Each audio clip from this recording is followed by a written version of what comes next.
Dear viewers, আমার পাশে গ্রাম বলবার্সা গ্রামে এক আজব ঘটনা ঘটেছে।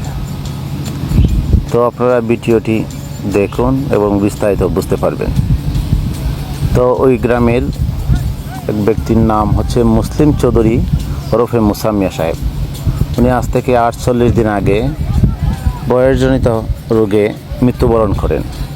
তো মৃত্যু শেষে যথারীতি নিয়মে জানাজা শেষে ওনাকে দাফন করা হয়। আজকে 48 দিন পর ওই কবরস্থান থেকে ওনার লাশ উত্তোলন করে পাশেই 20-25 গজ দূরে নতুন একটি কবরে কবরস্থ করা হবে।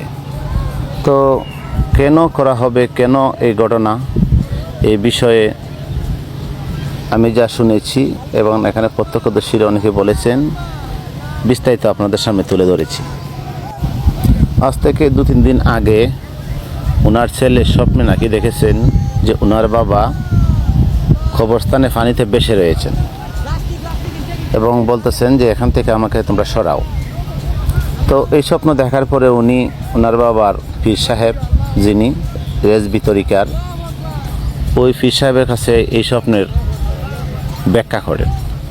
ব্যাখ্যা শেষে ওই পীর সাহেব বলেন যে ঠিক আছে, তোমার বাবাকে নতুন একটি কবরে কবরস্থ করো, তাতে সব সমস্যা সমাধান হয়ে যাবে। আজকে তারই সেই আয়োজন চলছে এবং এই আয়োজন দেখার জন্য এলাকাবাসী মানুষ ছুটে আসছে। এসে আপনারা ভিডিওতে যা দেখছেন এগুলো সবই দেখতেছে। আমি কেটে কেটে সংক্ষিপ্ত করে আপনাদেরকে দেখাচ্ছি।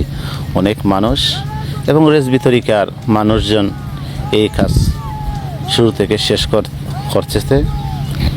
পাশে ডোল ডক্কি, মরমি গান কিংবা তাদের তরিকার গান তারা গাচ্ছে এবং তারা সবাই মিলেমিশে এই কাজটি শুরু থেকে শেষ পর্যন্ত সম্পাদন করবে। আশেপাশে আত্মীয় স্বজন যারা আছে, অনেক মানুষ আসছে এই দৃশ্যটি দেখার জন্য। বিভিন্নজন বিভিন্ন কথা বলাবলি করলেও যারা রেজবি তরিকার লোকজন আছে তারা বিষয়টি খুবই সেন্সিটিভভাবে দেখছেন এবং এই বিষয়ে তারা বিস্তারিত কথা বলছেন। ওই যে উনি একজন পীর সাহেব, উনি বিস্তারিত অনেক কিছু বলছেন। তো ওনার কথার মধ্যে উনি বলতেছেন যে উনি 20-30 বার ওনার বাড়িতে আসছেন।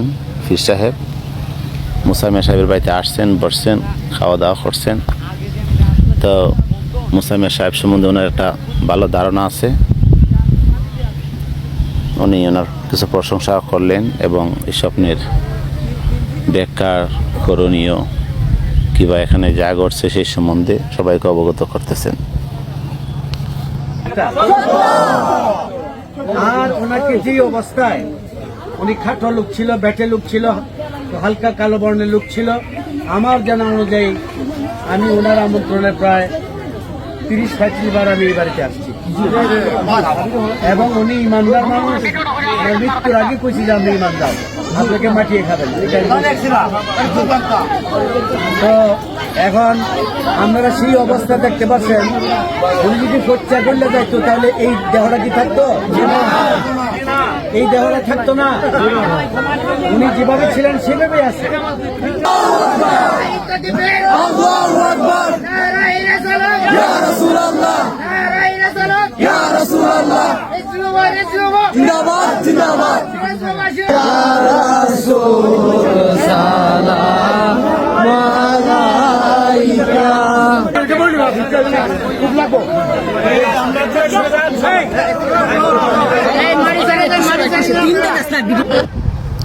তারপর ওনাকে নতুন কবরে কিভাবে কবরস্থ করা হবে সেই নিয়ম ও পীর সাহেব ওনাদের সকলকে বলে দিলেন যে ওনাকে এইভাবে কবরস্থ করতে হবে। বাকি কথাও শুনুন। ওনার গ্রাম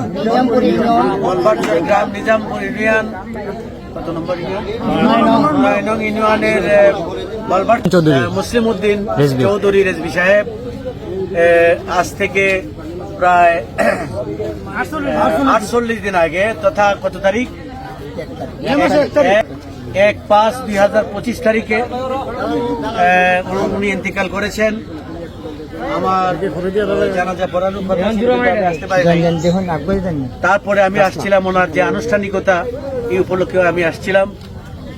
তো আজকে নিয়ে 48 দিন ওনার ছেলেদেরকে জনাব মুসলিম রেজভি সাহেব স্বপ্নে দেখাইছেন যে আমি পানিতে কষ্ট করতেছি, তোমরা আমাকে উপরে রাখো, উপরে উঠায় রাখো।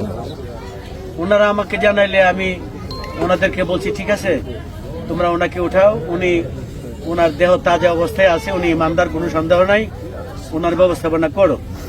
তো আজকে তারিখ হইল 16/6/2025 সোমবার। আমরা এখন বাজতে চলছে প্রায় 12টার মতো বাজতেছে, 11:30 ওনারা কার্যক্রম শুরু করছে। ওনাকে তোলার পরে আমরা দেখতে পাইলাম যে ওনার কাপড় সামান্যতম মাটি স্পর্শ করে নাই। তো ভিউয়ার্স, আপনারা ওনার কথা শুনতে পারছেন। এখন এই সম্বন্ধে আপনাদের যদি কোনো মন্তব্য থাকে তো মন্তব্য করতে পারবেন এবং মন্তব্য করবেন। আমিও আসলে জানতে চাই, বুঝতে চাই বিষয়টি কে কীভাবে নিচ্ছেন। আমারও নিজস্ব একটি মতামত আছে, আমি 24 ঘন্টা পরে আমার নিজের মতামতটাও প্রকাশ করব। তো সেই পর্যন্ত সকলেই ভালো থাকেন, সুস্থ থাকেন। ধন্যবাদ। তরুতাজা অবস্থায় আমরা পাইছি, সকলে বলি আলহামদুলিল্লাহ। আমি